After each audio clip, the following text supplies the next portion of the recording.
The Pearl of Great Price.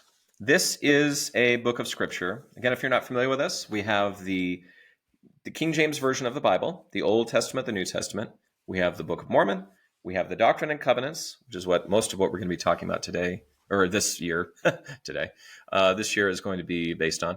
And then we have this thing called the Pearl of Great Price. So what is the Pearl of Great Price? There's a lot of very interesting things in here that are enormously important to us. Most notably, for most people, is what we call the Articles of Faith. This defines the sort of the core tenets of the faith, of our view of who God is, our relationship to him, how the church is organized, how we feel that we should live our lives, all those kinds of things. So the Pearl of Great Price is very, very important to us, which is why it is its own book. So it originally looked somewhat like these volumes here. So I got found these photos. I do not have an original Pearl of Great Price. I think I'd probably have to spend a lot of money to get one of those. I'm not sure how rare they are, really. So in the Pearl of Great Price itself, if you go to sort of modern scripture today, post-2013 scriptures, you will see an introduction. And it says this: the first collection of materials carrying the title Pearl of Great Price was made in 1851 by Elder Franklin D. Richards, then a member of the Council of the 12 and president of the British Mission. Its purpose was to make more readily accessible some important articles that had limited circulation in the time of Joseph Smith. Again, one of those, what we now call the Joseph Smith history, or Draft 2. Several revisions have been made in the contents as the needs of the church have required. In 1878, portions of the Book of Moses, not contained in the first edition, were added. In 1902, certain parts of the Pearl of Great Price that duplicated material also published in the Doctrine and Covenants were omitted. Arrangement into chapters and verses with footnotes was done in 1902. The first publication in double-column pages with index was in 1921. No other changes were made until April of 1976, when 2 items of revelation were added. In 1979, so that was short-lived, 3 years later, these 2 items were removed from the Pearl of Great Price and placed in the Doctrine and Covenants, where they now appear as section 137 and 138. So I looked around and around and around for the original contents of what the Pearl of Great Price originally had. Little scarce from what I have in my library. So I did go to a volume called Mormon Doctrine. This is a non-official publication made by Bruce R. McConkie, who was an apostle. But in the beginning of that book, it very clearly states I am solely responsible for this. This is not official church stuff. But I'm an amateur historian, so I can maybe do that. And what he says: some items added were published in early versions of the Pearl of Great Price. The first edition published. Let me try that one again. So it says, some items were published in early editions of the Pearl of Great Price. The first edition, published in 1851 in England by Elder Franklin D. Richards, also contained sections 77 and 87 of the Doctrine and Covenants, and extracts from sections 20, 27, and 107, and the hymn, "Oh, Say What Is Truth." The first American edition, published in 1878, also contained the Revelation on Marriage, or section 132 of the Doctrine and Covenants. So, like any good amateur would do, I just had to call it, and I went to Wikipedia. So, thank you to whoever posted this article on Wikipedia, but this is the best that I could come up with about what was in the first Pearl of Great Price. So, it says, from Wikipedia, the Pearl of Great Price was first compiled by Franklin D. Richards in Liverpool, England. Some items duplicated text that was already available in the Doctrine and Covenants. It contained the following entries. The placement of the text in today's LDS Church publications is noted in parentheses. So the first one was extracts from the prophecy of Enoch, which we now call Moses 6 and 7, parts of chapter 6 and 7. Number 2, a message from God given to Moses. So this is Moses chapter 1. One called Untitled, which is Moses chapter 2 and chapter 8 in our current scriptures. Then you have the book of Abraham including facsimile numbers 1, 2, and 3 from the Book of Abraham, which we now call the Book of Abraham. So what we have today was the same as what was put apparently in the original version, according to Wikipedia.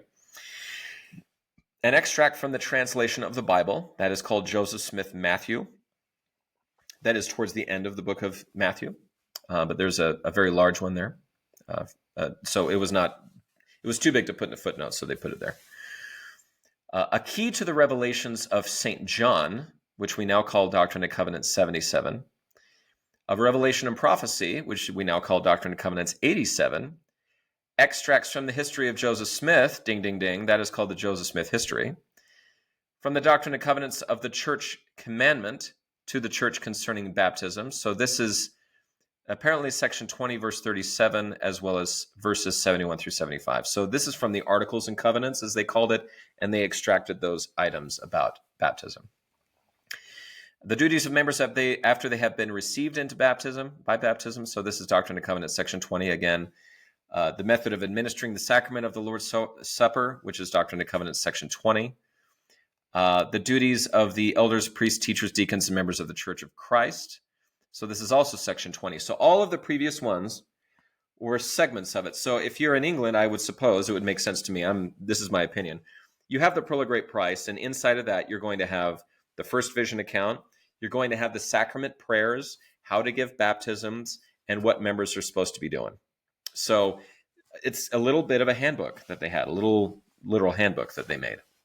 So a lot of these were taken from what's called the Articles and Covenants, as we call it now, section 20. And then also the duties of the different members of the priesthood is really put out in 107. So we have a part of this is section 20 and the other part is section 107. And then we have on priesthood, which is again, section 107. The calling and duty of the 12 apostles, once again, section 107. The calling and duties of the 70 out of section 107. And an extract from a revelation given in July of 1830, which is section 27. The rise of the Church of Jesus Christ of Latter-day Saints, which is taken from section 20. Times and Seasons, volume 3, page 709, which is the Wentworth letter, which we now call the Articles of Faith, is published in the Pearl of Great Price. And then Truth, a poem by John Jacques, or Oh, Say What is Truth, which is our current hymn number 272 in the current version, which is non-canonized. So there you have it. So what was in the original book of Pearl of Great Price? You have Prophecy of Enoch, a message from God given to Moses, an untitled work, what we now call Moses chapter 2 through 8, the Book of Abraham, some of the translation of Joseph Smith Matthew, a key to the revelations of St. John, Revelation and Prophecy, extracts from Joseph Smith's history,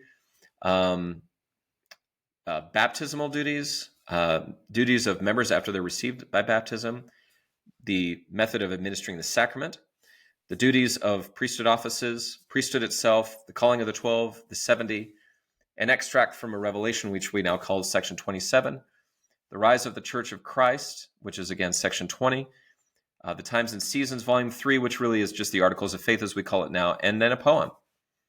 So quite a lot.